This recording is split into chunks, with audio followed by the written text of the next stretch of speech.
Hey everybody, welcome to another episode of Season Picky Eaters Edition. Now, I always tell my producer, I feel like picky eaters are the most childish, stubborn people in the world. And it just so happens that our special guest today is the most childish person I know. Let's bring him out. So I see over here.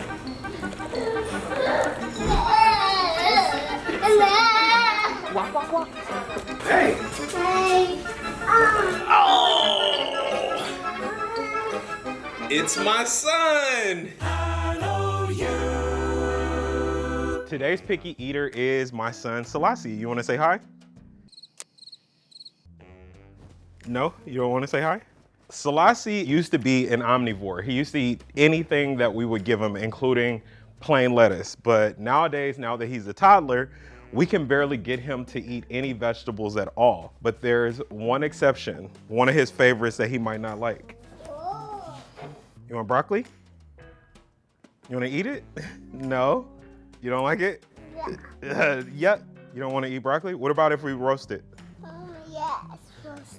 See, he loves roasted broccoli. It's one of the last vegetables that we can get him to eat as a picky eater. I have a dish that's really quick, really easy. It's kid friendly and also adult approved. The entire family can eat it. So let's do it. You ready? Yeah. You ready? Yeah. Alrighty, let's do it. Alrighty guys, it's time to get started. Like I said before, this is a really, really simple dish. So I'm gonna go slow. I'm gonna talk you guys through it. For all of you people out there, especially you adults who don't like vegetables for whatever reason, this is especially for you. So we're gonna start off with about 2 cups of broccoli, give or take. Put that in our mixing bowl. Then we're gonna coat our broccoli with some olive oil. Then we're gonna be a little generous with the salt. I'm gonna follow that up with some freshly cracked black pepper and a little more extra virgin olive oil. Give it a little toss, make sure that it's nice and evenly coated. So it's perfect. We're just gonna lay this out on our sheet pan. Next step, we're just gonna take some raw peanuts. We're gonna lay that out in an even layer on the sheet pan. And we're gonna roast these along with the broccoli just for a couple minutes. We just want that flavor to intensify, for them to get fragrant, and for them to get a little toasted up. It makes the pesto so much better, like chef's kiss. The broccoli's gonna go in the oven at 425 for about 15 minutes. The peanuts are gonna go in there anywhere from like 4 to 6 minutes, just depending on the intensity of your oven. Monitor, stay close, don't leave them behind. But we're gonna go ahead and put these in the oven now.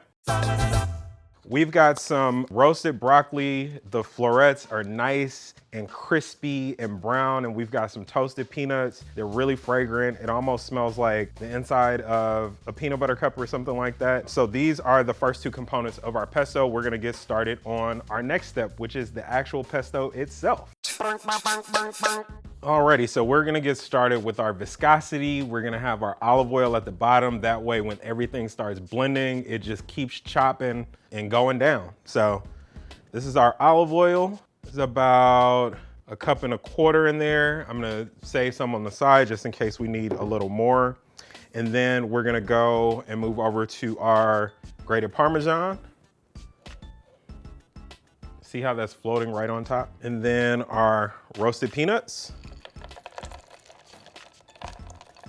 And then one of my favorite ingredients in the entire whole ass world is basil. I always call it a ass herb because it's very temperamental, it's very sensitive. When I buy basil and bring it home, it's like bruised and spoiled in like an hour. So we're gonna follow this up with our basil. It's about 4 cups. I'm gonna top this off with our roasted broccoli. So there's quite a bit of salt in there already. We're gonna add a couple pinches more. And keep in mind that Parmesan is pretty salty in and of itself. So that should be good. And we're gonna follow this up with some garlic cloves. And then finally, you don't see this in most pestos, but I like a really bright, vibrant pesto. So I'm gonna add some lemon zest to mine. Just gonna grate that directly into the blender. Alrighty. We've got all of our ingredients in the blender. Let's get this started.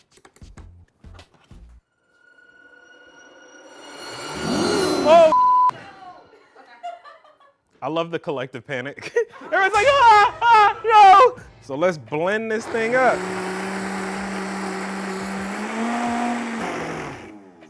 All right, so this is the right consistency. I'm just gonna give this a taste. It's perfect. The flavor is amazing. You can't taste the broccoli flavor almost at all. It just enhances the pesto. It's everything that we want a pesto to be. And let's move on to our next step.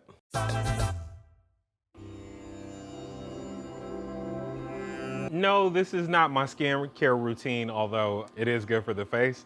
But this is just a shallow pan of boiling water that we have here. We're going to, of course, salt our water before we get started on the noodle portion.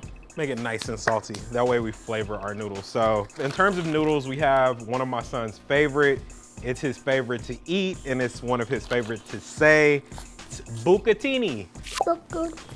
So it's basically round spaghetti noodles, but there's like a little hole in the middle, and that allows for more flavor, more starch, more cheese, whatever it is that you're putting them into to absorb more flavor. And it's fun to say, bucatini.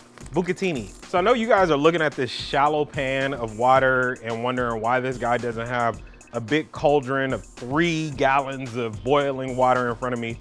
That's not always what pasta requires, and I picked this up from a chef buddy of mine a while ago. Shallow boils are just as effective as a large pot boil. So we're gonna put our pound of bucatini right into our shallow boil. So we see the starches starting to release from the bucatini already. We wanna reserve some pasta water just so it acts as a bridge between the sauce and the noodles. Helps them stick to each other. So we've got our cooked bucatini noodles here. They're awesome. We've reserved some pasta water. We've got our roasted broccoli and peanut pesto. We've got all the suspects that we need. Now we're about to commit the greatest food crime there is, but it's delicious food crime.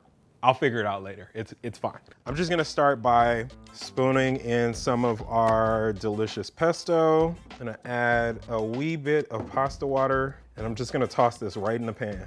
So you can make this as sauced as you want or as minimal as you want. It's totally up to you.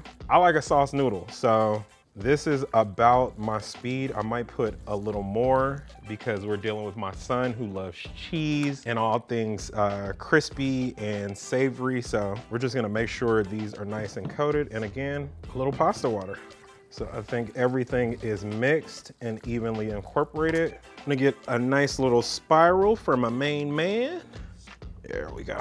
This is the finished product. Roasted broccoli and peanut pesto with bucatini. It's delicious. You guys saw the last episode. I feel like I have to redeem myself from Farron. She did not really care for the lamb birria taco, since all of y'all in the comments had something to say, but our birria tacos. So I'm gonna see if I can redeem myself with this pesto and bucatini. And if I can't, my son's just gonna have to find somewhere else to live. Yuck. Yuck. Yucky. P.U. Stinky broccoli. It's stinky? All right, buddy. Today for you, King Selassie, I have made some roasted broccoli and peanut pesto with bucatini. You know how much you love bucatini? Here, give it a taste. Let's see if you like it. Ooh. I like it. You like it already? Yeah. Well, we know you like pesto. Can you say bucatini? Bucatini. Good job. Okay. We got our mouth full. Is it yummy? Yeah. Yummy food. Yummy food? Yeah. So we got a winner? Yeah. So usually when he really likes something, he'll say, ooh wee, ooh wee. For all you picky eaters out there that don't like vegetables for whatever reason, but you still need that fiber in your body, I highly suggest this recipe. My favorite picky eater loves it, I love it, my wife loves it, and you guys will too. Try it at home. Until next time, we'll see y'all. Peace. Peace. Kissy. Mwah. Mwah. Mwah.